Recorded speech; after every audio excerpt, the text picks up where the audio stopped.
Hello, I'm Kurt Penrose-starr. I'm from Gawler. I'm 17 years old.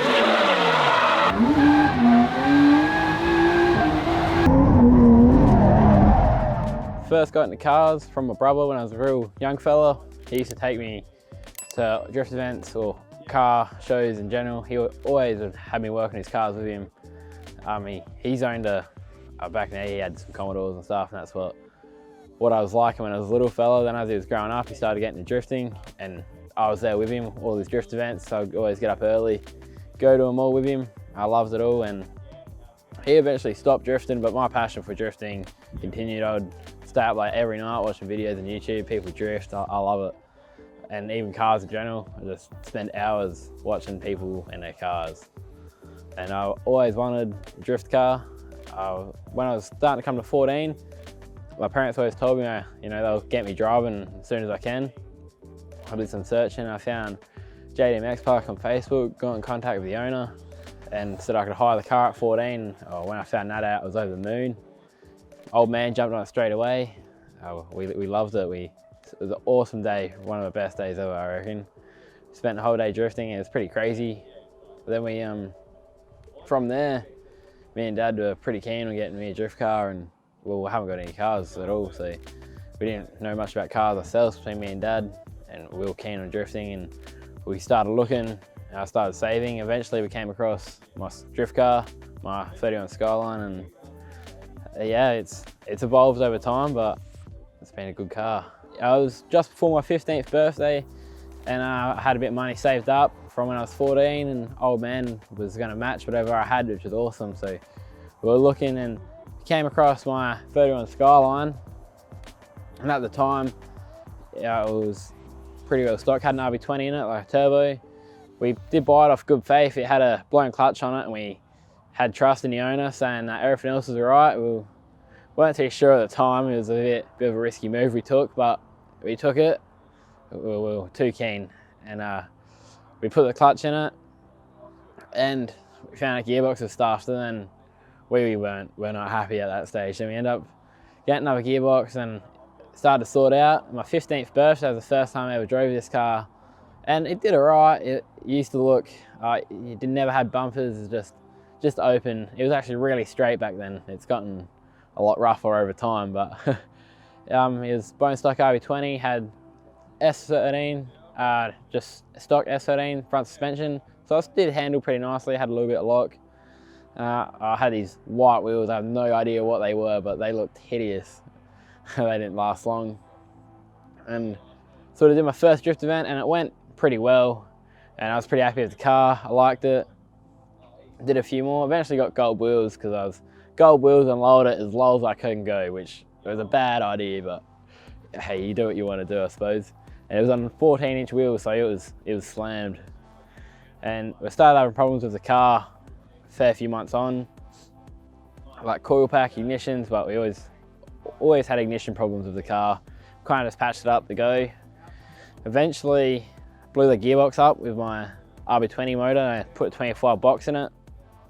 I blew the diff up at Matalar, and then they're sorted, and we didn't have many dramas after that for a few months. Then we blew the RB20 up, and it's kind of a good thing because the engine swap in it wasn't very nice. So the wiring was terrible, and I had a few people advise me to go no RB25, so I bit the bullet and thought I'd try the swapper. It had 25 box, and I did my motor swap, and that turned out pretty good. We ripped all the wiring out of the car and started from scratch. It's a big job, but it was well worth it, and we loved it. And we kept it stock for probably a couple events. Drove one event, and I was like, I got more power, I need more lock. So I went for the P-knuckle setup, can't shut S13 knuckles, extended lock control arms, tie rod, rack spacers, and it steers awesomely now. I absolutely love how the car feels. It had good steering. Car was with the RB25, new wiring, didn't have any problems. It was a Series 2, so we got rid of the igniter, and it was just a lot better until I blew the head gasket. And then from there, we went for a molded layer metal head gasket and did ARP studs. That didn't take us too long. We put it back together and discovered the car had a pretty nasty tick.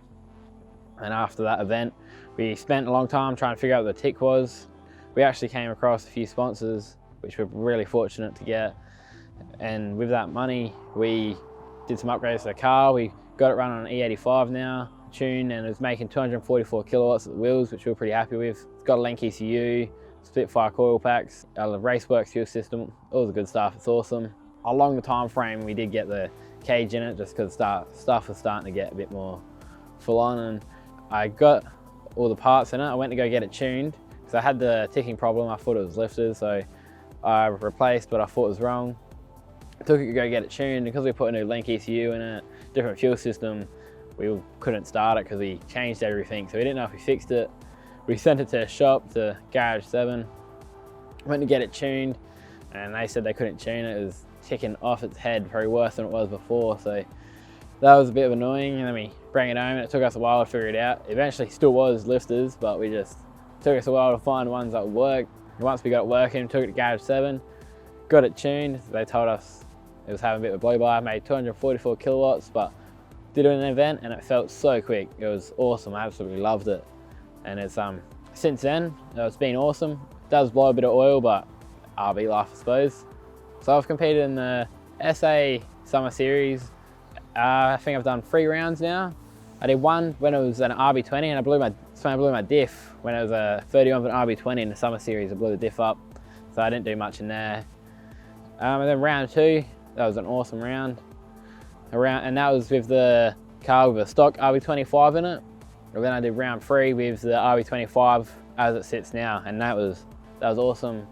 I also did Drift Masters when it was a stock 25, and that's when I had bad ticking problems after the head gasket. And then the Drift Masters, that was a fun event, but car wasn't really playing the goal. And I've done countless amount of times of X Park days. I love JDM X Park, always here.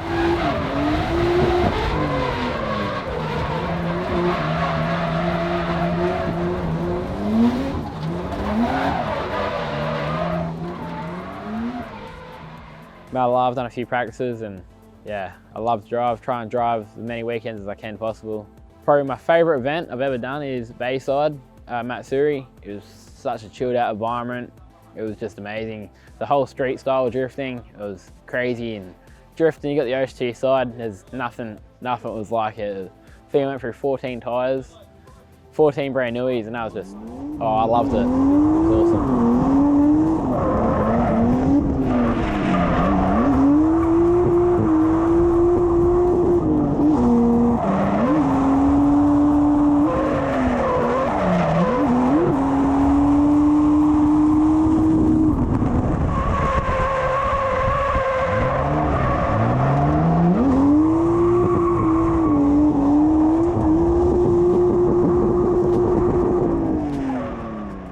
So the 31's kind of where it is now, and I've been trying to drive it to the best of my ability, and me and my old man are pretty keen on trying to move stuff further on. And we've just picked up Anthony Cece's old S14. Not much left to it now, but we plan on putting my drive line from this into the new S14. We're going to do the same thing in the front, P-knuckle setup. We're not too sure what sort of suspension we're going to run under it yet or what the plans are, but we plan on sort of most of just the drive line of this car in the S14, do as many events we can in the S14, and probably try out a few more competitions with the new chassis. We're going to aim to sort of have the chassis done by mid next year, is sort of our goal, and we think we're going to start pulling the 31 apart pretty soon. So this is probably one of the last events you'll see the old girl. I'm hugely thankful to all the drivers that have helped me with my driving and car setup all through drifting. All the bigger drivers have been awesome help to me about setting up my car and even improving my driving. I've been fortunate enough to get a few sponsors, and I couldn't thank them enough for helping me out and getting me where I am and getting the car where it is. It's been an awesome adventure, and I can't wait to see what the future holds with future sponsors and current sponsors. Biggest thank you to my old man. He's been with me every step of the way since my 15th birthday to now. He loves it. He's been to every event with me. He's done everything with the car. Everything I've done, he's done. He's been awesome help. Thanks, old boy.